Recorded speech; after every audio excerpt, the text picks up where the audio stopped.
اعوذ باللہ من الشیطان الرجیم بسم اللہ الرحمن الرحیم ان اللہ یأمرکم ان تؤدوا الامانات الی اہلها واذا حکمتم بین الناس ان تحکموا بالعدل ان اللہ نعم ما یعظکم بہ ان اللہ کان سمیعا بصیرا رب اشرح لی صدری ویسر لی امری واحلل عقدۃ من لسانی یفقہوا قولی صدق اللہ العظیم۔ فرمایا اللہ تبارک و تعالیٰ تمہیں تاکیدی حکم دیتا ہے کہ امانت والوں کی امانتیں ان تک پہنچاؤ، اور جب لوگوں کا فیصلہ کرو تو عدل و انصاف سے فیصلہ کرو، یقیناً وہ بہتر چیز ہے جس کی نصیحت تمہیں اللہ تعالیٰ کر رہا ہے، بے شک اللہ تبارک و تعالیٰ سنتا ہے اور دیکھتا ہے۔ اکثر مفسرین کے نزدیک یہ آیت حضرت عثمان بن طلحہ رضی اللہ عنہ کی شان مبارکہ میں نازل ہوئی، جو خاندانی طور پر خانہ کعبہ کے دربان و کلید بردار یعنی کہ چابیاں ان کے پاس تھیں، وہ چلے آ رہے تھے۔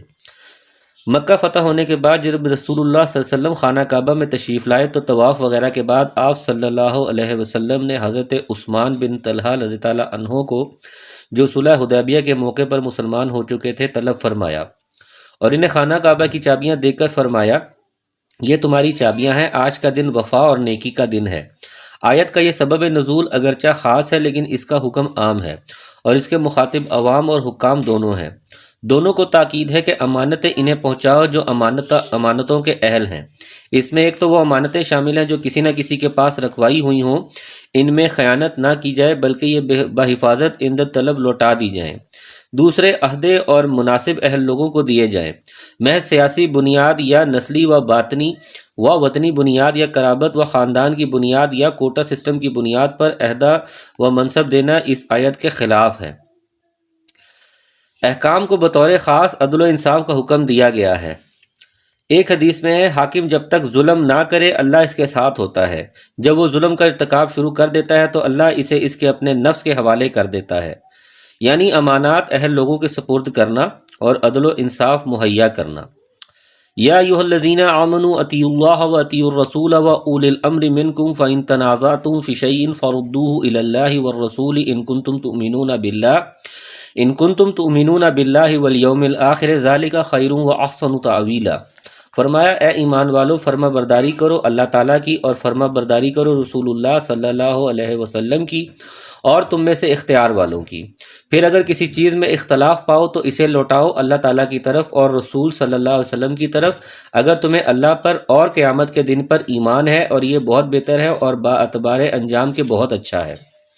اولی الامر اپنے میں سے اختیار والے سے مراد بعض کے نزدیک عمرا و حکام اور بعض کے نزدیک علماء و فقہاء ہیں۔ مفہوم کے اعتبار سے دونوں ہی مراد ہو سکتے ہیں۔ مطلب یہ ہے کہ اصل اطاعت تو اللہ تعالیٰ ہی کی ہے، کیونکہ الا لہ الخلق والامر سورۃ الاعراف میں خبردار مخلوق بھی اسی کی ہے، حکم بھی اسی کا ہے۔ ان الحکم الا للہ، حکم صرف اللہ ہی کا ہے، لیکن چونکہ رسول اللہ صلی اللہ علیہ وسلم خالص منشاء الہی ہی کا مظہر اور اس کی مرضیات کا نمائندہ ہیں، اس لیے اللہ تعالیٰ نے اپنے ساتھ رسول اللہ صلی اللہ علیہ وسلم کے حکم کو بھی مستقل طور پر واجب الاطاعت قرار دیا اور فرمایا کہ رسول اللہ صلی اللہ علیہ وسلم کی اطاعت دراصل اللہ کی اطاعت ہے۔ من یطیع الرسول فقد اطاع اللہ، جس نے رسول کی اطاعت کی اس نے اللہ کی اطاعت کی، جس سے یہ بات واضح ہو جاتی ہے کہ حدیث بھی اسی طرح دین کا ماخوذ ہے جس طرح قرآن کریم۔ تاہم امراء و حکام کی اطاعت بھی ضروری ہے، کیونکہ وہ یا تو اللہ یا رسول صلی اللہ علیہ وسلم کے احکام کا نفاذ کرتے ہیں یا امت کے اجتماعی مسالے کا انتظام اور نگہداشت کرتے ہیں۔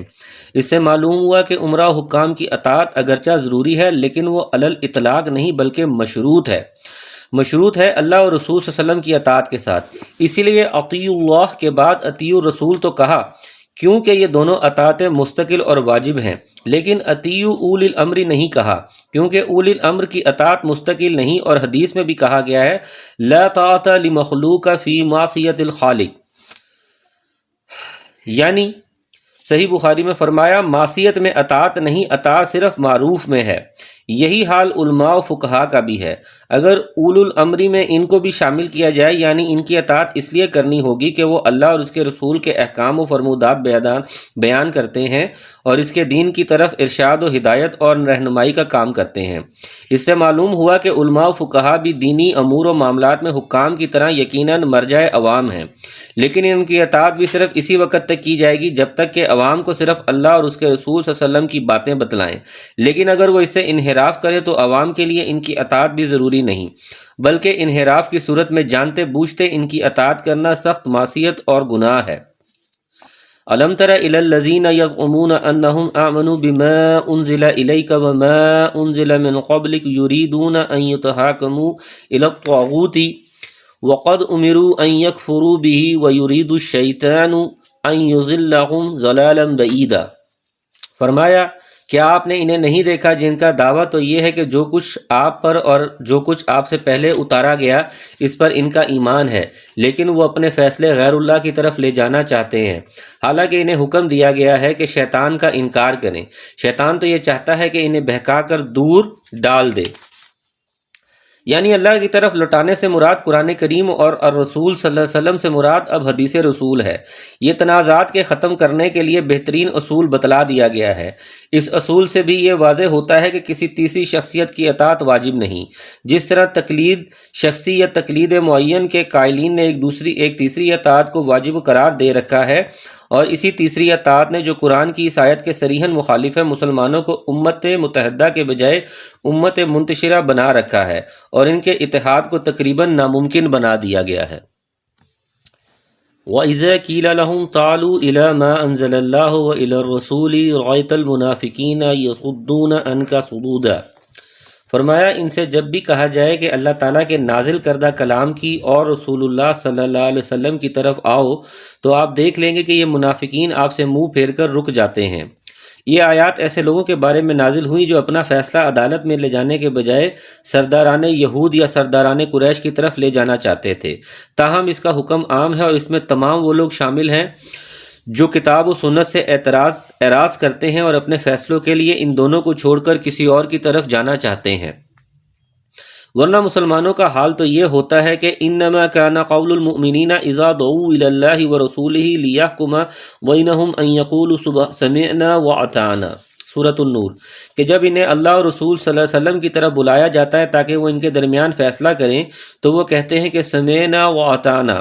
ایسے ہی لوگوں کے بارے میں آگے اللہ تعالیٰ نے فرمایا وَأُولَئِكَ هُمُ الْمُفْلِحُونَ، یہی وہ لوگ ہیں جو کامیابی پانے والے ہیں۔ فَكَيْفَ إِذَا أَصَابَتْهُم مُّصِيبَةٌ بِمَا قَدَّمَتْ أَيْدِيهِمْ ثُمَّ جَاءُوكَ يَحْلِفُونَ بِاللَّهِ إِنْ أَرَدْنَا إِلَّا إِحْسَانًا وَتَوْفِيقًا۔ پھر کیا بات ہے کہ جب ان پر ان کے کرتوت کے باعث کوئی مصیبت آ پڑتی ہے تو پھر یہ آپ کے پاس آ کر اللہ تعالیٰ کی قسمیں کھاتے ہیں کہ ہمارا ارادہ تو صرف بھلائی اور میل ملاپ ہی کا تھا۔ یعنی جب اپنے ان کرتوت کی وجہ سے عطاب الہی کا شکار ہو کر مصیبتوں میں پھنستے ہیں تو پھر آ کر کہتے ہیں کہ کسی دوسری جگہ جانے سے مقصد یہ نہیں تھا کہ وہاں سے ہم فیصلہ کروائیں یا آپ صلی اللہ علیہ وسلم سے زیادہ ہمیں وہاں انصاف ملے گا، بلکہ مقصد صلح اور ملاپ کرانا تھا۔ اولئک الذین یعلم اللہ ما فی قلوبہم فاعرض عنہم واعظہم وقل لہم فی انفسہم قولا بلیغا۔ فرمایا یہ وہ لوگ ہیں کہ ان کے دلوں کا بھید اللہ تعالیٰ پر بخوبی روشن ہے، آپ ان سے چشم پوشی کیجئے، انہیں نصیحت کرتے رہیے اور انہیں وہ بات کہیے جو ان کے دلوں میں گھر کرنے والی ہو۔ یعنی اللہ تعالیٰ نے فرمایا کہ اگرچہ ہم ان کے دلوں کے تمام بھیدوں سے واقف ہیں جس پر ہم انہیں جزا دیں گے، لیکن اے پیغمبر آپ ان کے ظاہر کو سامنے رکھتے ہوئے درگزر ہی فرمائیے اور واضح و نصیحت اور قول بلیغ کے ذریعے سے ان کے اندر کی اصلاح کی کوشش جاری رکھیے، جس سے یہ معلوم ہوا کہ دشمنوں کی سازشوں کو عفو و درگزر واضح و نصیحت اور قول بلیغ کے ذریعے سے ہی ناکام بنانے کی صحیح کی جانی چاہیے۔ وَمَا أَرْسَلْنَا مِن رَّسُولٍ إِلَّا لِيُطَاعَ بِإِذْنِ اللَّهِ وَلَوْ أَنَّهُمْ إِذ ظَلَمُوا أَنفُسَهُمْ جَاءُوكَ فَاسْتَغْفِرُوا اللَّهَ وَاسْتَغْفَرَ لَهُمُ الرَّسُولُ لَوَجَدُوا اللَّهَ تَوَّابًا رَّحِيمًا۔ فرمایا ہم نے ہر ایک رسول کو صرف اسی لیے بھیجا کہ اللہ تعالیٰ کے حکم سے اس کی فرمانبرداری کی جائے، اور اگر یہ لوگ جب انہوں نے اپنی جانوں پر ظلم کیا تھا تیرے پاس آ جاتے اور اللہ تعالیٰ سے استغفار کرتے، رسول بھی کے لیے استغفار کرتے، تو یقیناً یہ لوگ اللہ تعالیٰ کو معاف کرنے والا مہربان پاتے۔ مغفرت کے لیے بارگاہ الہی میں ہی توبہ و استغفار ضروری اور کافی ہے، لیکن یہاں ان کو کہا گیا ہے کہ اے پیغمبر وہ آپ کے پاس تشریف لاتے ہیں اور اللہ سے مغفرت طلب کرتے اور آپ بھی ان کے لیے مغفرت طلب کرتے، یہ اس لیے کہ چونکہ انہوں نے فصل خصومات جھگڑوں کے فیصلے کے لیے دوسروں کی طرف رجوع کر کے آپ صلی اللہ علیہ وسلم کا استخفاف کیا تھا، اس لیے اس کے ازالے کے لیے آپ صلی اللہ علیہ وسلم کے پاس آنے کی تاکید کی۔ فَلَا وَرَبِّكَ لَا يُؤْمِنُونَ حَتَّى يُحَكِّمُوكَ فِي مَا شَجَرَ بَيْنَهُمْ ثُمَّ لَا يَجِدُوا فِي أَنفُسِهِمْ حَرَجًا مِّمَّا قَضَيْتَ وَيُسَلِّمُوا تَسْلِيمًا۔ فرمایا سو قسم ہے آپ کے پروردگار کی، یہ مومن نہیں ہو سکتے جب تک کہ تمام آپس کے اختلافات میں آپ کو حاکم نہ مان لیں، پھر جو فیصلہ آپ ان میں کر دیں ان سے اپنے دل میں کسی طرح کی تنگی اور ناخوشی نہ پائیں اور فرما برداری کے ساتھ قبول کر لیں۔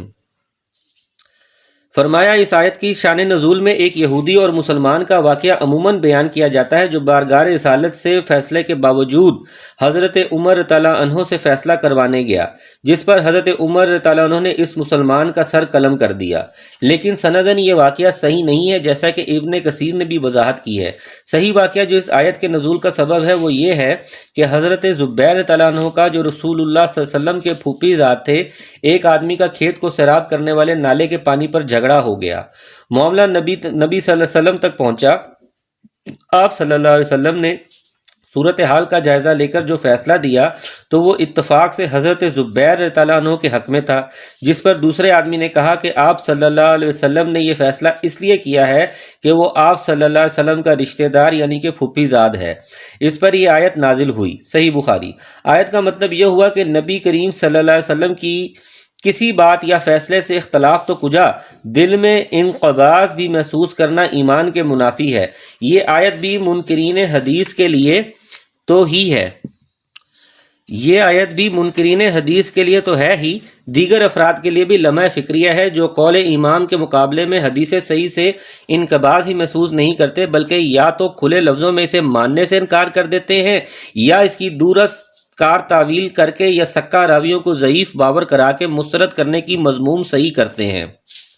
وَلَوْ أَنَّا كَتَبْنَا عَلَيْهِمْ أَنِ اقْتُلُوا أَنفُسَكُمْ أَوْ اخْرَجُوا مِنْ دِيَارِكُمْ مَا فَعَلُوهُ إِلَّا قَلِيلٌ مِّنْهُمْ وَلَوْ أَنَّهُمْ فَعَلُوا مَا يُوعَظُونَ بِهِ لَكَانَ خَيْرًا لَّهُمْ وَأَشَدَّ تَثْبِيتًا۔ فرمایا اور اگر ہم ان پر یہ فرض کر دیتے کہ اپنی جانوں کو قتل کر ڈالو یا اپنے گھروں سے نکل جاؤ تو اسے ان میں سے بہت ہی کم لوگ بجا لاتے، اور اگر یہ وہی کریں جس کی انہیں نصیحت کی جاتی ہے تو یقیناً یہی ان کے لیے بہتر اور بہت زیادہ مضبوطی والا ہے۔ یعنی آیت میں انہی نافرمان قسم کے لوگوں کی جبلت رویہ کی طرف اشارہ کر کے کہا جا رہا ہے کہ اگر انہیں حکم دیا جاتا کہ ایک دوسرے کو قتل کرو یا اپنے گھروں سے نکل جاؤ تو جب یہ آسان باتوں پر عمل نہیں کر سکے تو اس پر عمل کس طرح کر سکتے تھے؟ یہ اللہ تعالیٰ نے اپنے علم کے مطابق ان کی بابت فرمایا ہے جو یقیناً واقعات کے مطابق ہے۔ مطلب یہ ہے کہ سخت احکامات پر عمل تو یقیناً مشکل ہے، لیکن اللہ تعالیٰ بہت شفیق اور مہربان ہے، اس کے احکامات بھی آسان ہیں، اس لیے اگر وہ ان احکامات پر چلیں جن کی ان کو نصیحت کی جاتی ہے تو یہ ان کے لیے بہتر اور ثابت قدمی کا باعث ہو، کیونکہ ایمان اطاعت سے زیادہ اور معصیت سے کم ہوتا ہے، نیکی سے نیکی کا راستہ کھلتا چلا جاتا ہے اور بدی سے بدی متولد ہوتی ہے، یعنی اس کا راستہ کشادہ اور آسان ہوتا چلا جاتا ہے۔ وَإِذًا لَّأَعْطَيْنَاهُم مِّن لَّدُنَّا أَجْرًا عَظِيمًا، اور فرمایا تو تب تم انہیں ہم اپنے پاس سے بڑا ثواب دیں گے۔ وَلَهَدَيْنَاهُمْ صِرَاطًا مُسْتَقِيمًا، اور یقیناً انہیں راہ راست دکھائیں گے۔ وَمَن يُطِعِ اللَّهَ وَرَسُولَهُ فَأُولَٰئِكَ مَعَ الَّذِينَ أَنْعَمَ اللَّهُ عَلَيْهِم مِّنَ النَّبِيِّينَ وَالصِّدِّيقِينَ وَالشُّهَدَاءِ وَالصَّالِحِينَ وَحَسُنَ أُولَٰئِكَ رَفِيقًا، اور فرمایا جو بھی اللہ تعالیٰ کی اور رسول اللہ صلی اللہ علیہ وسلم کی فرما برداری کرے گا وہ ان لوگوں کے ساتھ ہوگا جن پر اللہ تبارک و تعالیٰ نے انعام و اکرام فرمایا، جیسے کہ نبی اور صدیق اور شہید اور نیک لوگ، یہ بہترین رفقاء ہیں جن کے ساتھ رہا جائے۔ اللہ رسول کی اطاعت کا صلہ بتلایا جا رہا ہے، اس لیے حدیث میں آتا ہے صحیح بخاری میں، آدمی انہی کے ساتھ ہوگا جن سے ان کو محبت ہوگی۔ حضرت انس رضی اللہ عنہ فرماتے ہیں کہ صحابہ رضی اللہ عنہ کو جتنی خوشی اس فرمان رسول کو سن کر ہوئی اتنی خوشی انہیں کبھی نہیں ہوئی تھی، کیونکہ وہ جنت میں بھی رسول اللہ صلی اللہ علیہ وسلم کی رفاقت پسند کرتے تھے۔ اس کی شان نزول کی روایات میں بتایا گیا کہ بعض صحابہ رضی اللہ عنہ نے نبی صلی اللہ علیہ وسلم سے یہ عرض کیا کہ اللہ تعالیٰ آپ صلی اللہ علیہ وسلم کو جنت میں اعلیٰ مقام عطا فرمائے گا اور ہمیں اس سے فروتر مقام ہی ملے گا، اور یوں ہم آپ صلی اللہ علیہ وسلم کی اس صحبت اور رفاقت اور دیدار سے محروم رہیں گے جو ہمیں دنیا میں حاصل ہے۔ چنانچہ اللہ تبارک و تعالیٰ نے یہ آیت اتار کر ان کی تسلی کا سامان فرما دیا۔ ابن کثیر۔ بعض صحابہ رضوان اللہ اجمعین نے بطور خاص نبی صلی اللہ علیہ وسلم سے جنت میں رفاقت کی درخواست کی۔ فرمایا اسألک مرافقتک فی الجنہ، جس پر نبی صلی اللہ علیہ وسلم نے انہیں کثرت سے نفلی نماز پڑھنے کی تاکید فرمائی۔ فرمایا پس تم کثرت سجود کے ساتھ میری مدد کرو۔ علاوہ ازیں ایک اور حدیث میں ہے، راست باز امانت دار تاجر انبیاء صدیقین اور شہداء کے ساتھ ہوں گے۔ صدیقیت کمال ایمان و کمال اطاعت کا نام ہے۔ نبوت کے بعد اس کا مقام ہے۔ امت محمدیہ میں اس مقام میں حضرت ابوبکر صدیق رضی اللہ عنہ سب سے ممتاز ہیں، اور اسی لیے بالاتفاق غیر انبیاء میں وہ نبی صلی اللہ علیہ وسلم کے بعد افضل ہیں۔ صالح وہ ہے جو اللہ کے حقوق اور بندوں کے حقوق کے کامل طور پر ادا کرے اور ان میں کسی قسم کی کوتاہی نہ کرے۔ ذالک فضل اللہ من اللہ وکفی باللہ علیما، یہ فضل اللہ تبارک و تعالیٰ کی طرف سے اور کافی ہے اللہ تعالیٰ جاننے والا۔ یا ایھا الذین آمنوا خذوا حذرکم فانفروا ثبات او انفروا جمیعا، فرمایا اے مسلمانوں اپنے بچاؤ کا سامان لے لو، پھر گروہ گروہ بن کر کوچ کرو یا سب کے سب اکٹھے ہو کر نکل کھڑے ہو۔ حذرکم اپنا بچاؤ اختیار کرو اسلحہ اور سامان جنگ اور دیگر ذرائع سے۔ وَإِنَّ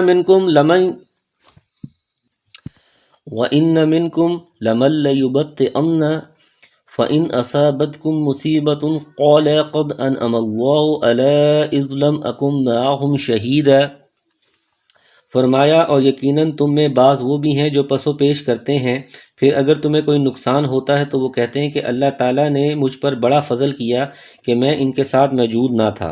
یہ منافقین کا ذکر ہے۔ پس و پیش کا مطلب جہاد میں جانے سے گریز کرتے اور پیچھے رہ جاتے۔ وَلَئِنْ أَصَابَكُمْ فَضْلُ اللَّهِ مِنَ اللَّهِ لَيَقُولَنَّ كَأَن لَّمْ تَكُن بَيْنَكُمْ وَبَيْنَهُ مَوَدَّةٌ يَا لَيْتَنِي كُنتُ مَعَهُمْ فَأَفُوزُ فَوْزًا عَظِيمًا، فرمایا اور اگر تمہیں اللہ تعالیٰ کا کوئی فضل مل جائے تو اس طرح کہ گویا تم میں ان میں دوستی ہی نہیں تھی، کہتے ہیں کاش میں بھی ان کے ہمراہ ہوتا تو بڑی کامیابی کو پہنچتا۔ یعنی جنگ میں فتح و غلبہ اور غنیمت، یعنی گویا وہ تمہارے اہل دین میں سے ہی نہیں بلکہ اجنبی ہیں۔ وَلْيُقَاتِلْ فِي سَبِيلِ اللَّهِ الَّذِينَ يَشْرَوْنَ الْحَيَاةَ الدُّنْيَا بِالْآخِرَةِ وَمَن يُقَاتِلْ فِي سَبِيلِ اللَّهِ فَيُقْتَلْ أَوْ يَغْلِبْ فَسَوْفَ نُؤْتِيهِ أَجْرًا عَظِيمًا، فرمایا پس جو لوگ دنیا کی زندگی کو آخرت کے بدلے بیچ چکے ہیں انہیں اللہ تعالیٰ کی راہ میں جہاد کرنا چاہیے، اور جو شخص اللہ تعالیٰ کی راہ میں جہاد کرتے ہوئے شہادت پالے یا غالب آ جائے یقیناً ہم اسے بہت بڑا ثواب عنایت فرمائیں گے۔ یعنی مال غنیمت شرع یا یشری کے معنی بیچنے کے بھی آتے ہیں اور خریدنے کے بھی۔ متن میں پہلا ترجمہ اختیار کیا گیا ہے، اس اعتبار سے فَلْيُقَاتِلْ کا فاعل الَّذِينَ يَشْرُونَ الْحَيَاةَ بنے گا، لیکن اگر اس کے معنی خریدنے کے کیے جائیں تو اس صورت میں الَّذِينَ مفعول بنے گا، اور فَلْيُقَاتِلْ کا فاعل الْمُؤْمِنُ النَّافِرُ راہ جہاد میں کوچ کرنے والے مومن محذوف ہوگا۔ مومن ان لوگوں سے لڑیں جنہوں نے آخرت بیچ کر دنیا خرید لی، یعنی جنہوں نے دنیا کے تھوڑے سے مال کی خاطر اپنے دین کو فروخت کر دیا۔ مراد منافقین اور کافرین ہوں گے۔ ابن کثیر نے یہی مفہوم بیان کیا ہے۔ وَمَا لَكُمْ لَا تُقَاتِلُونَ فِي سَبِيلِ اللَّهِ وَالْمُسْتَضْعَفِينَ مِنَ الرِّجَالِ وَالنِّسَاءِ وَالْوِلْدَانِ الَّذِينَ يَقُولُونَ رَبَّنَا أَخْرِجْنَا مِنْ هَٰذِهِ الْقَرْيَةِ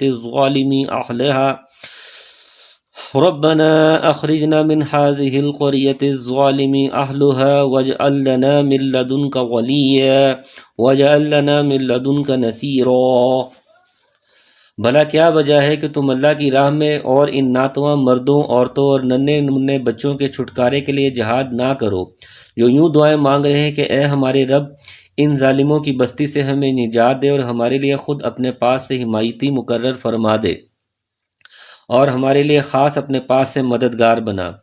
ظالموں کی بستی سے مراد نزول کے اعتبار سے مکہ ہے۔ ہجرت کے بعد وہاں باقی رہ جانے والے مسلمان خاص طور پر بوڑھے، مرد، عورتیں اور بچے کافروں کے ظلم و ستم سے تنگ آ کر اللہ تعالیٰ کی بارگاہ میں مدد کی دعا کرتے تھے۔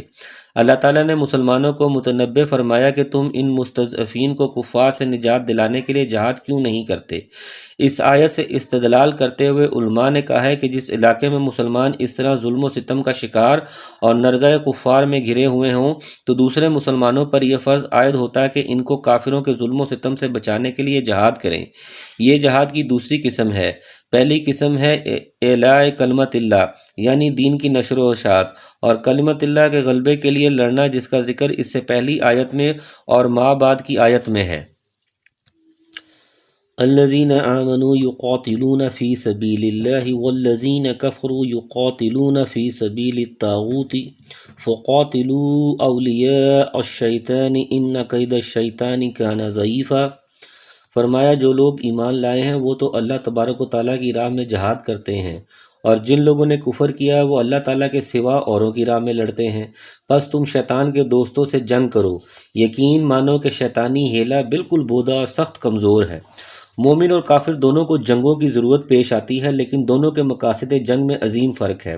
مومن اللہ تبارک و تعالیٰ کے لیے لڑتا ہے، محض طلب دنیا یا ہوس ملک گیری کی خاطر نہیں، جبکہ کافر کا مقصد یہی دنیا اور اس کے مفادات ہوتے ہیں۔ مومنین کو ترغیب دی جا رہی ہے کہ طاغوتی مقاصد کے لیے ہیلے اور مکر کمزور ہوتے ہیں، ان کے ظاہری اسباب کے فراوانی اور کثرت تعداد سے مت ڈرو، تمہاری ایمانی قوت اور عزم جہاد کے مقابلے میں شیطان کے یہ چیلے نہیں ٹھہر سکتے۔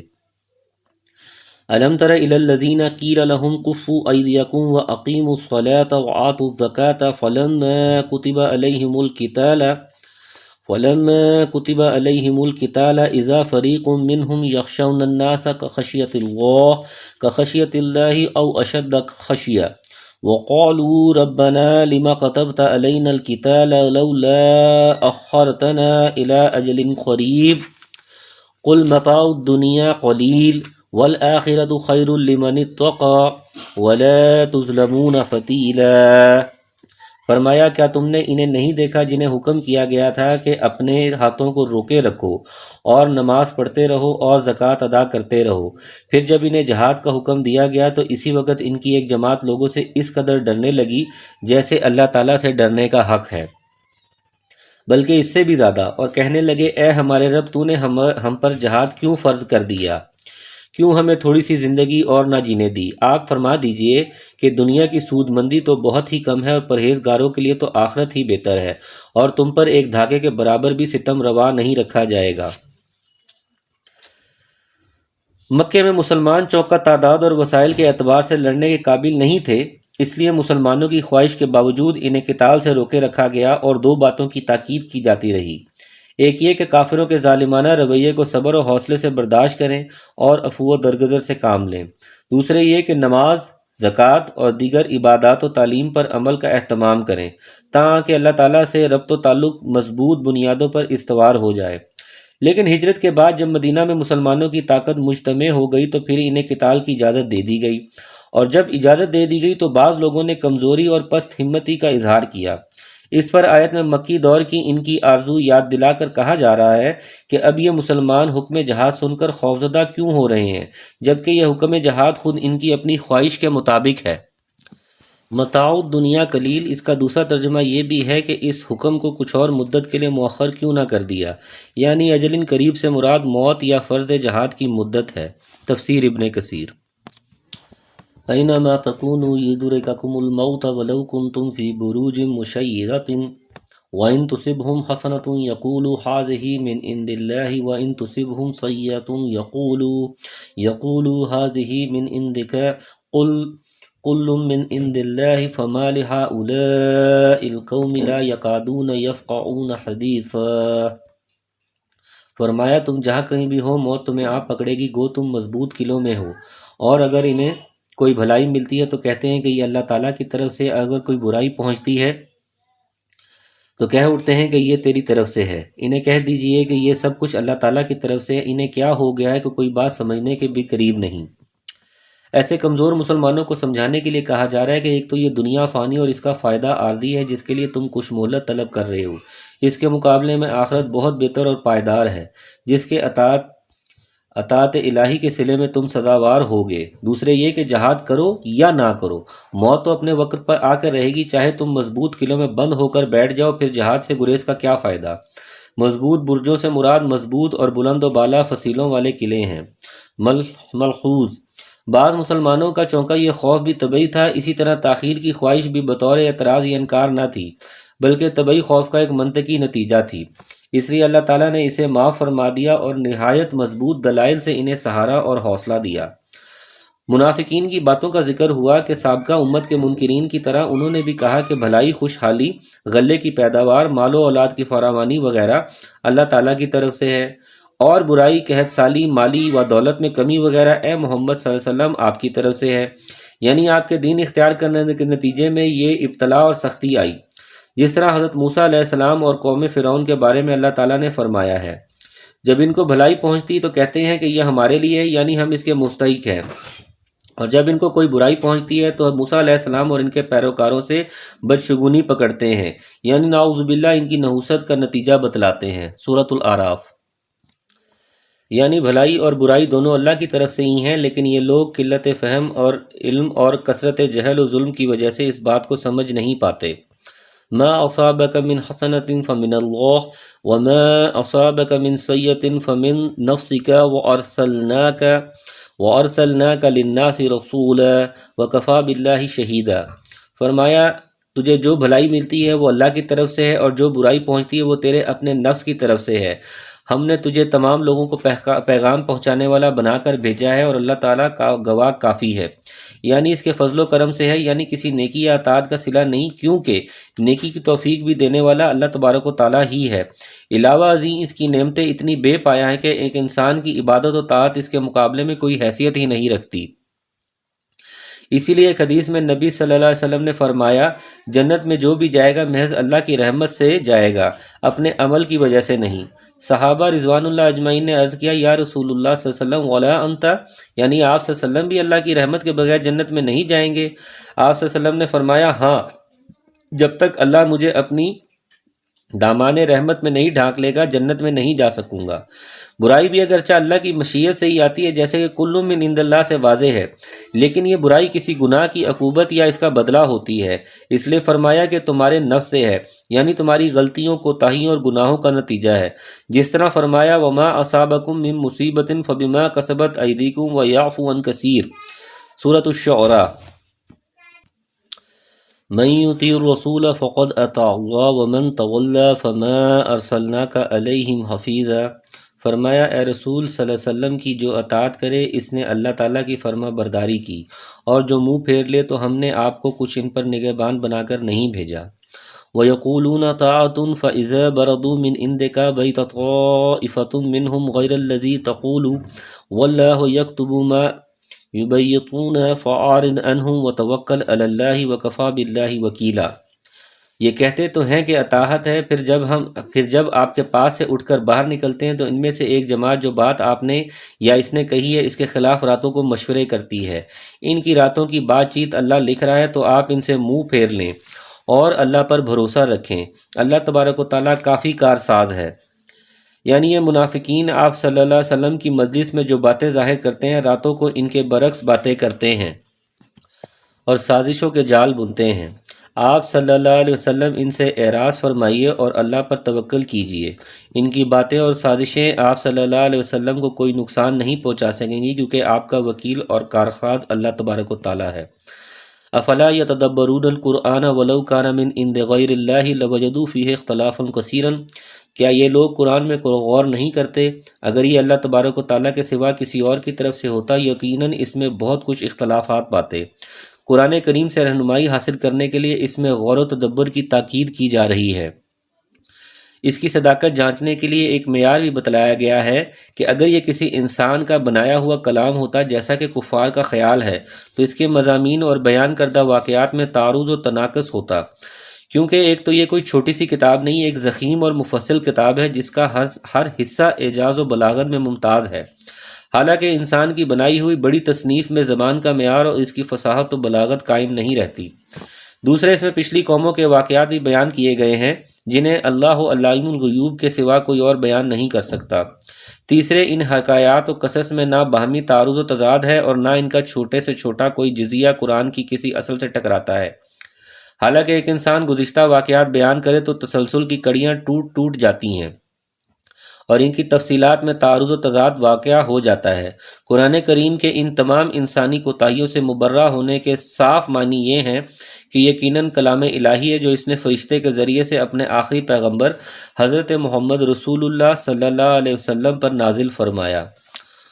وَإِذَا جَاءَهُمْ أَمْرٌ مِّنَ الْأَمْنِ أَوِ الْخَوْفِ أَذَاعُوا بِهِ وَلَوْ رُدُّوهُ إِلَى الرَّسُولِ وَإِلَى أُولِي الْأَمْرِ مِنْهُمْ لَعَلِمَهُ اللَّهُ الَّذِينَ يَسْتَنبِطُونَهُ مِنْهُمْ وَلَوْلَا فَضْلُ اللَّهِ عَلَيْكُمْ وَرَحْمَتُهُ لَاتَّبَعْتُمُ الشَّيْطَانَ إِلَّا قَلِيلًا۔ فرمایا جہاں انہیں کوئی خبر امن کی یا خوف کی ملی انہوں نے اسے مشہور کرنا شروع کر دیا، حالانکہ اگر یہ لوگ اسے رسول صلی اللہ علیہ وسلم کے اور اپنے میں سے ایسی باتوں کی تہ تک پہنچنے والوں کے حوالے کر دیتے تو اس کی حقیقت اور وہ لوگ معلوم کر لیتے جو نتیجہ اخذ کرتے ہیں، اور اگر اللہ تعالیٰ کا فضل اور اس کی رحمت تم پر نہ ہوتی تو معدود چند کے علاوہ تم سب شیطان کے پیروکار بن جاتے۔ یہ بعض کمزور اور جلد باز مسلمانوں کا رویہ ان کی اصلاح کی غرض سے بیان کیا جا رہا ہے۔ امن کی خبر سے مراد مسلمانوں کی کامیابی اور دشمن کی ہلاکت و شکست کی خبر ہے، جس کو سن کر امن اور اطمینان کی لہر دوڑ جاتی ہے اور جس کے نتیجے میں بعض دفعہ ضرورت سے زیادہ پر اعتمادی پیدا ہو جاتی ہے جو نقصان کا باعث بن سکتی ہے، اور خوف کی خبر سے مراد مسلمانوں کی شکست اور ان کی قتل و ہلاکت کی خبر ہے، جس سے مسلمان بھی افسردگی پھیلنے اور ان کے حوصلے پست ہونے کا امکان ہوتا ہے۔ اس لیے انہیں کہا جا رہا ہے کہ اس قسم کی خبریں چاہے امن کی ہوں یا خوف کی، انہیں سن کر عام لوگوں میں پھیلانے کے بجائے رسول اللہ صلی اللہ علیہ وسلم کے پاس پہنچا دو یا اہل علم و تحقیق میں انہیں پہنچا دو تاکہ وہ یہ دیکھیں کہ یہ خبر صحیح ہے یا غلط۔ اگر صحیح ہے تو اس وقت اس سے مسلمانوں کا باخبر ہونا مفید ہے یا بے خبر رہنا نافع ہے۔ یہ اصول ویسے تو عام حالات میں بھی بڑا اہم اور نہایت مفید ہے، لیکن عین حالت جنگ میں تو اس کی اہمیت و افادت بہت ہی زیادہ ہے۔ استنباط کا مادہ نسبت سے نبت اس پانی کو کہتے ہیں جو کنواں کھودتے وقت سب سے پہلے نکلتا ہے، اس لیے استنباط تحقیق اور بات کی تہ تک پہنچنے کو کہا جاتا ہے۔ فتح القدیر۔ فقاتل فی سبیل اللہ لا تکلف الا نفسک وحرض المؤمنین عسى اللہ ان یکف بعض الذین کفروا واللہ اشد باسا واشد تنکیلا۔ تو فرمایا اللہ تعالیٰ کی راہ میں جہاد کرتا رہ، تجھے صرف تیری ذات کی نسبت حکم دیا جاتا ہے، ہاں ایمان والوں کو رغبت دلاتا رہ۔ بہت ممکن ہے کہ اللہ تعالیٰ کافروں کی جنگ کو روک دے، اور اللہ تعالیٰ سخت قوت والا ہے اور سخت سزا دینے والا ہے۔ من یشفع شفاعۃ حسنۃ یکن لہ نصیب منہا ومن یشفع شفاعۃ سیئۃ یکن لہ کفل منہا وکان اللہ علی کل شیء مقیتا۔ تو فرمایا جو شخص کسی نیکی یا بھلے کام کی سفارش کرے اسے بھی اس کا کچھ حصہ ملے گا، اور جو برائی اور بدی کی سفارش کرے اس کے لیے بھی اس میں سے ایک حصہ ہے، اور اللہ تبارک و تعالیٰ ہر چیز پر قدرت رکھنے والا ہے۔ وَإِذَا حُيِّيتُم بِتَحِيَّةٍ فَحَيُّوا بِأَحْسَنَ مِنْهَا أَوْ رُدُّوهَا إِنَّ اللَّهَ كَانَ عَلَى كُلِّ شَيْءٍ حَسِيبًا۔ اور جب تمہیں سلام کیا جائے تو تم اس سے اچھا جواب دو یا انہیں الفاظ کو لوٹا دو، بے شبہ اللہ تبارک و تعالیٰ ہر چیز کا حساب لینے والا ہے۔ اللہ لا الہ الا ہوا لیجمعنکم الی یوم القیامہ لا ریب فیہ ومن اصدق من اللہ حدیثا۔ اللہ وہ ہے جس کے سوا کوئی معبود برحق نہیں ہے، وہ تم سب کو یقیناً قیامت کے دن جمع کرے گا جس کے آنے میں کوئی شک نہیں۔ اللہ تعالیٰ سے سچی بات زیادہ سچی بات کرنے والا اور کون ہے؟ وَإِذَا حُيِّيتُم بِتَحِيَّةٍ فَحَيُّوا بِأَحْسَنَ مِنْهَا أَوْ رُدُّوهَا إِنَّ اللَّهَ كَانَ عَلَى كُلِّ شَيْءٍ حَسِيبًا۔ تحیتن اصل میں تحیتن ہے، یا کہ یا میں ادغام کے بعد تحیتن ہو گیا، اس کے معنی ہے درازی عمر کی دعا اور دعا بالحیات۔ یہاں یہ سلام کرنے کے معنی میں ہے۔ فتح القدیر۔ زیادہ اچھا جواب دینے کی تفسیر حدیث میں اس طرح آئی ہے کہ السلام علیکم کے جواب میں ورحمۃ اللہ کا اضافہ، اور السلام علیکم ورحمۃ اللہ کے جواب میں وبرکاتہ کا اضافہ کر دیا جائے۔ لیکن اگر کوئی السلام علیکم ورحمۃ اللہ وبرکاتہ کہے تو پھر اضافے کے بغیر انہی الفاظ میں جواب دیا جائے۔ ابن کثیر۔ ایک اور حدیث میں ہے کہ صرف السلام علیکم کہنے سے 10 نیکیاں، اسی کے ساتھ ورحمۃ اللہ کہنے سے 20 نیکیاں اور برکاتہ کہنے سے 30 نیکیاں ملتی ہیں۔ مسند احمد۔ یاد رہے کہ یہ حکم مسلمانوں کے لیے ہے، یعنی ایک مسلمان جب دوسرے مسلمان کو سلام کرے، لیکن اہل ذمہ یعنی یہود و نصارہ کو سلام کرنا ہو تو ایک تو ان کو سلام کرنے میں پہل نہ کی جائے، دوسرا اضافہ نہ کیا جائے، بلکہ صرف وعلیکم کے ساتھ جواب دیا جائے۔ صحیح بخاری۔ فما لکم فی المنافقین فئتین واللہ ارکسہم بما کسبوا اتریدون ان تہدوا من اضل اللہ ومن یضلل اللہ فلن تجد له سبیلا۔ فرمایا تمہیں کیا ہو گیا ہے کہ منافقین کے بارے میں 2 گروہ ہو رہے ہو، انہیں تو ان کے اعمال کی وجہ سے اللہ تعالیٰ نے اوندھا کر دیا ہے، اب کیا تم یہ منصوبے باندھ رہے ہو کہ اللہ تعالیٰ کے گمراہ کیے ہوئے کو تم راہ راست پر لا کھڑا کرو؟ جسے اللہ تعالیٰ راہ بلا دے تو ہرگز اس کے لیے کوئی راہ نہ پائے گا۔ یہ استفہام انکار کے لیے، یعنی تمہارے درمیان ان منافقین کے بارے میں اختلاف نہیں ہونا چاہیے۔ ان منافقین سے مراد وہ ہیں جو احد کی جنگ میں مدینہ سے کچھ دور جا کر واپس آ گئے تھے کہ یہ ہماری بات نہیں مانی گئی۔ صحیح بخاری سورۃ النساء۔ تفصیل پہلے گزر چکی ہے۔ ان منافقین کے بارے میں اس وقت مسلمانوں کے 2 گروہ بن گئے۔ ایک گروہ کا کہنا تھا کہ ہمیں ان منافقین سے بھی لڑنا چاہیے، دوسرا گروہ اسے مصلحت کے خلاف سمجھتا تھا۔ کسبوا اعمال سے مراد رسول کی مخالفت اور جہاد سے اعراض ہے۔ ارکسہم اوندا کر دیا، یعنی جس کفر و ضلالت سے نکلے تھے اسی میں مبتلا کر دیا گیا یا اس کے سبب ہلاک کر دیا گیا۔ جس کو اللہ تبارک و تعالیٰ گمراہ کر دے، یعنی مسلسل کفر و عناد کی وجہ سے ان کے دلوں پر مہر لگا دے، انہیں کوئی راہیاب نہیں کر سکتا۔ وَدُّوا لَوْ تَكْفُرُونَ كَمَا كَفَرُوا فَتَكُونُونَ سَوَاءً فَلَا تَتَّخِذُوا مِنْهُمْ أَوْلِيَاءَ حَتَّى يُهَاجِرُوا فِي سَبِيلِ اللَّهِ فَإِن تَوَلُّوا فَخُذُوهُمْ وَاقْتُلُوهُمْ حَيْثُ وَجَدتُّمُوهُمْ وَلَا تَتَّخِذُوا مِنْهُمْ وَلِيًّا وَلَا نَصِيرًا۔ فرمایا ان کی تو چاہت ہے کہ جس طرح کہ وہ کافر ہیں تم بھی ان کی طرح کفر کرنے لگو اور پھر سب یکساں ہو جاؤ، پس جب تک یہ اسلام کی خاطر وطن نہ چھوڑے ان میں سے کسی کو حقیقی دوست نہ بناؤ، پھر اگر یہ منہ پھیر لیں تو انہیں پکڑو اور قتل کرو جہاں بھی یہ ہاتھ لگ جائیں، خبردار ان میں سے کسی کو اپنا رفیق اور مددگار نہ سمجھ بیٹھنا۔ ہجرت کے وقتاً اس بات کی دلیل ہوگی کہ اب یہ مخلص مسلمان بن گئے ہیں، اس صورت میں ان سے دوستی اور محبت جائز ہوگی۔ فَخُذُوهُمْ وَاقْتُلُوهُمْ حَيْثُ وَجَدتُّمُوهُمْ وَلَا تَتَّخِذُوا مِنْهُمْ وَلِيًّا وَلَا نَصِيرًا۔ انہیں پکڑو اور قتل کرو جہاں بھی یہ ہاتھ لگ جائیں، خبردار ان میں سے کسی کو اپنا رفیق اور مددگار نہ سمجھ بیٹھنا، یعنی جب تمہیں ان پر قدرت و طاقت حاصل ہو جائے، حل ہو یا حرم۔ إِلَّا الَّذِينَ يَصِلُونَ إِلَىٰ قَوْمٍ بَيْنَكُمْ وَبَيْنَهُمْ مِيثَاقٌ أَوْ جَاءُوكُمْ حَصِرَتْ صُدُورُهُمْ أَن يُقَاتِلُوكُمْ أَوْ يُقَاتِلُوا قَوْمَهُمْ وَلَوْ شَاءَ اللَّهُ لَسَلَّطَهُمْ عَلَيْكُمْ فَلَا قَاتَلُوكُمْ فَإِنْ أَعْتَزَلُوكُمْ فَلَمْ يُقَاتِلُوكُمْ وَأَلْقَوْا إِلَيْكُمُ السَّلَمَ فَمَا جَعَلَ اللَّهُ لَكُمْ عَلَيْهِمْ سَبِيلًا، سوائے ان کے جو اس قوم سے تعلق رکھتے ہوں جن سے تمہارا معاہدہ ہو چکا ہو، یا جو تمہارے پاس اس حالت میں آئے کہ تم سے جنگ کرنے سے بھی تنگ دل ہیں اور اپنی قوم سے بھی جنگ کرنے سے تنگ دل ہیں، اور اگر اللہ تعالیٰ چاہتا تو انہیں تم پر مسلط کر دیتا اور وہ تم سے یقیناً جنگ کرتے۔ پس اگر یہ لوگ تم سے کنارہ کشی اختیار کر لیں اور تم سے لڑائی نہ کریں اور تمہاری جانب صلح کا پیغام ڈالیں تو اللہ تعالیٰ نے تمہارے لیے ان پر کوئی لڑائی نہیں کی، یعنی جن سے لڑنے کا حکم دیا جا رہا ہے اس سے 2 قسم کے لوگ مستثنیٰ ہیں۔ ایک وہ لوگ جو ایسی قوم سے ربط و تعلق رکھتے ہیں، یعنی ایسی قوم کے فرد ہیں یا اس کی پناہ میں ہیں جس قوم سے تمہارا معاہدہ ہے۔ دوسرے وہ جو تمہارے پاس اس حال میں آتے ہیں کہ ان کے سینے اس بات سے تنگ ہیں کہ وہ اپنی قوم سے مل کر تم سے مل کر اپنی قوم سے جنگ کریں، یعنی تمہاری حمایت میں لڑنا پسند کرتے ہیں نہ تمہاری مخالفت میں۔ یعنی اللہ کا احسان ہے کہ ان کو لڑائی سے الگ کر دیا، ورنہ اگر اللہ تعالیٰ ان کے دل میں بھی اپنی قوم کی حمایت میں لڑنے کا خیال پیدا کر دیتا تو یقیناً وہ بھی تم سے لڑتے۔ اس لیے اگر واقعی یہ لوگ جنگ سے کنارہ کش رہیں تو تم بھی ان کے خلاف کوئی اقدام مت کرو، کنارہ کش رہیں، نہ لڑیں، تمہاری جانب صلح کا پیغام ڈالیں، سب کا مفہوم ایک ہی ہے۔ تاکید اور وضاحت کے لیے 3 الفاظ استعمال کیے گئے ہیں تاکہ مسلمان ان کے بارے میں محتاط رہیں، کیونکہ یہ جنگ و قتال سے پہلے ہی علیحدہ ہیں اور ان کی یہ علیحدگی مسلمانوں کے مفاد میں بھی ہے، اسی لیے اس کو اللہ تعالیٰ نے بطور امتنان اور احسان کے ذکر کیا ہے۔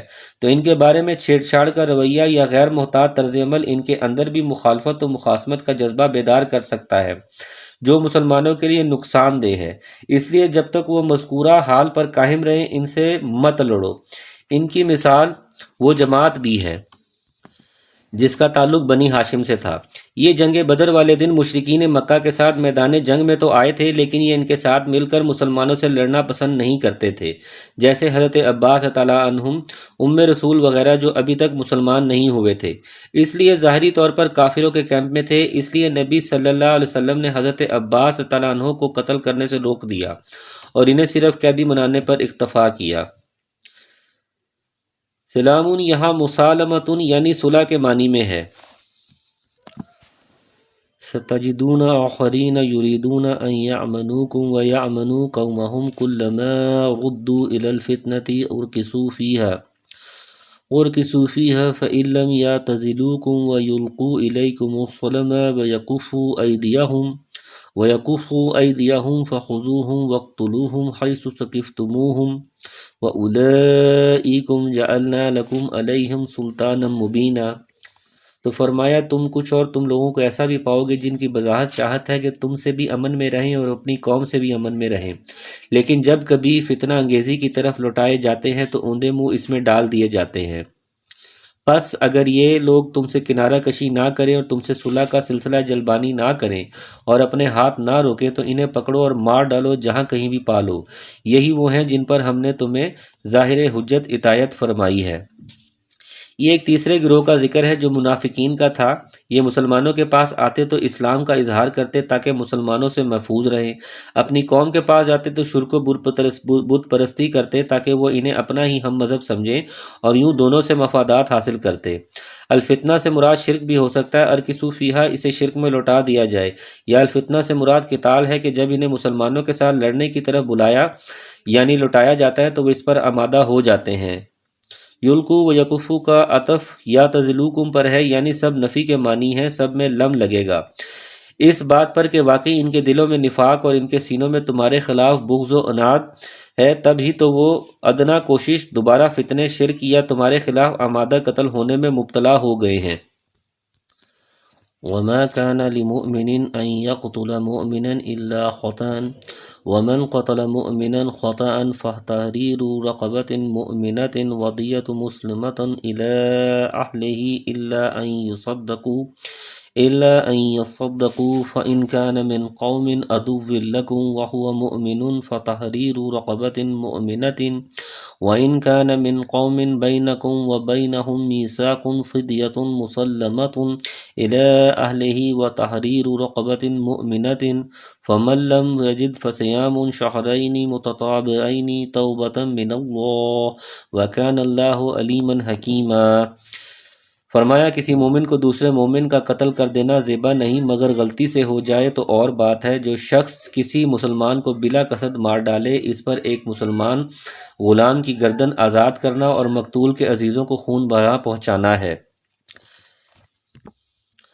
ہاں یہ اور بات ہے کہ وہ لوگ بطور صدقہ معاف کر دیں، اور اگر مقتول تمہاری دشمن قوم کا ہو اور ہو وہ مسلمان تو صرف ایک مومن غلام کی گردن آزاد کرنا لازمی ہے، اور اگر مقتول اس قوم سے ہو کہ تم میں اور ان میں عہد و پیما ہے تو خون بہا لازم ہے جو اس کے کنبے والوں کو پہنچایا جائے، اور ایک مسلمان غلام کا آزاد کرنا بھی ضروری ہے۔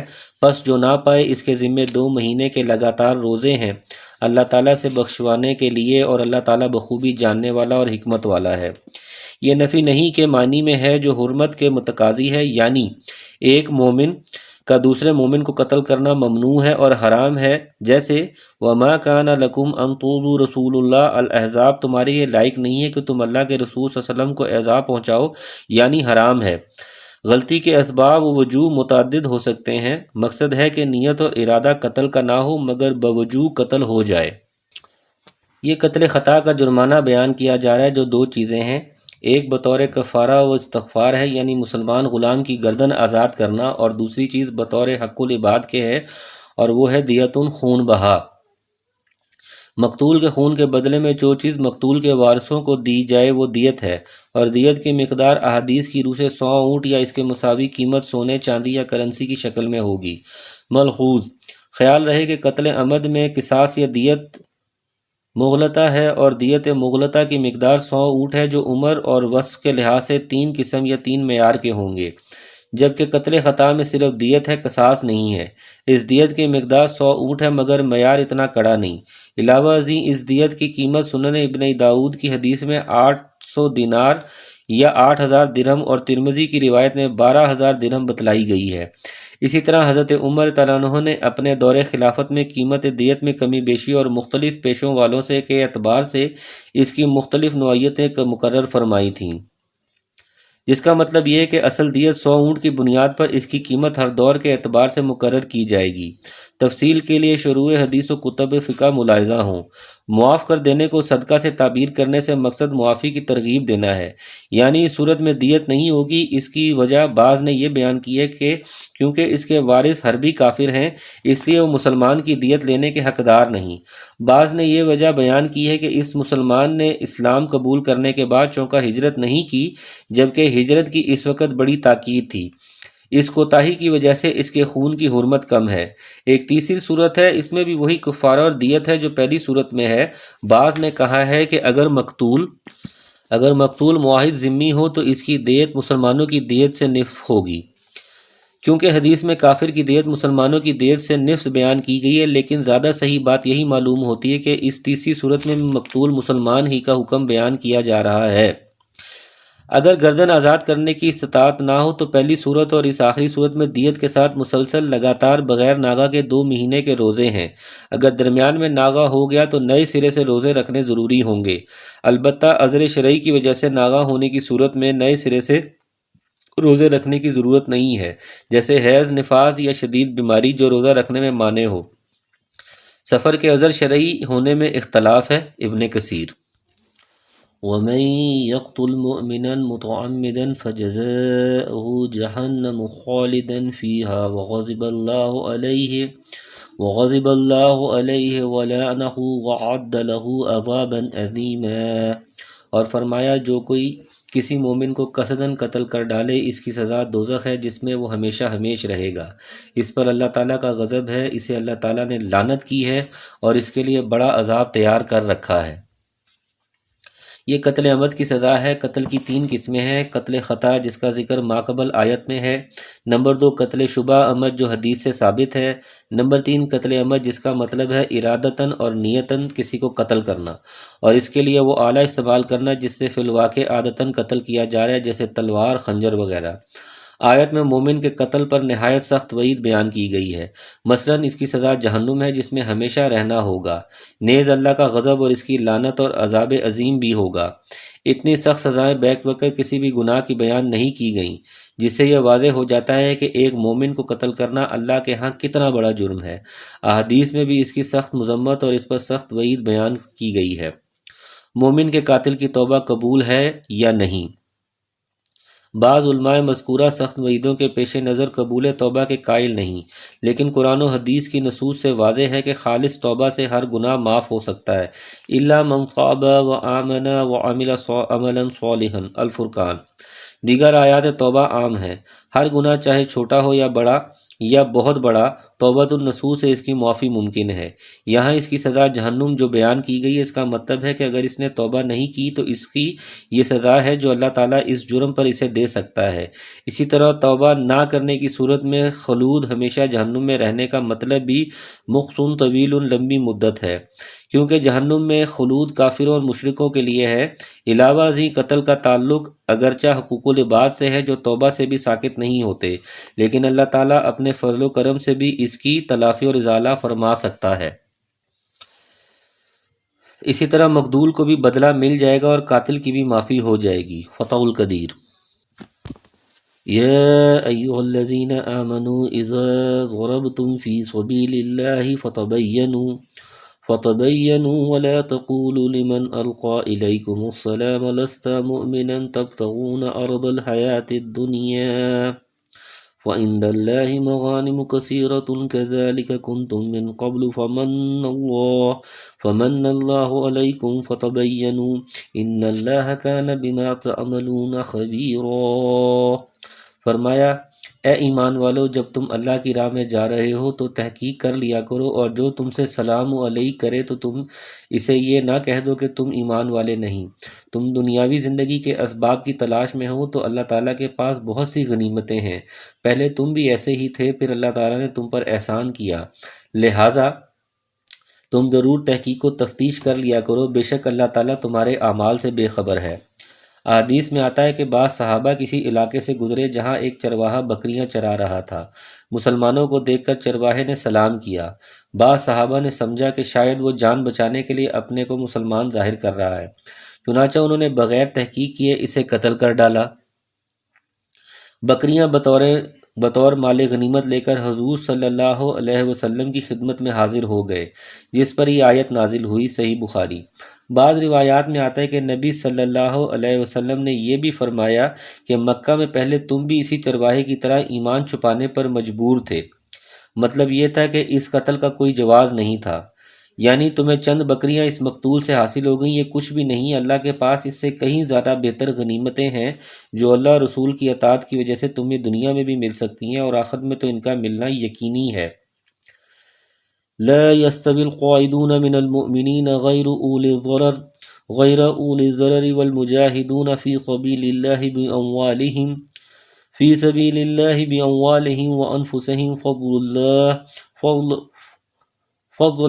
فضل الله المجاهدون بأموالهم وأنفسهم على القائدين درجة وكلا وعد الله الحسنى وفضل الله المجاهدين على القائدين أجرا عظيما۔